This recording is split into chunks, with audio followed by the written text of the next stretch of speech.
In the book, we provide a number of tools and resources for managers.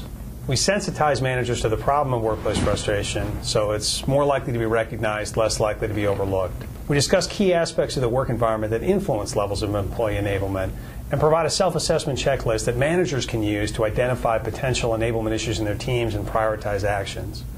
While the message of the book is certainly that there's a lot managers can do independently to minimize frustration and enhance enablement, we recognize that they can't do it alone.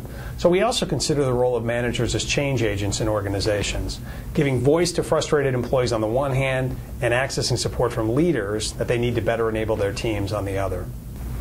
We don't mean to suggest that enabling employees involves providing them with everything they might want. Of course, organizations face resource constraints.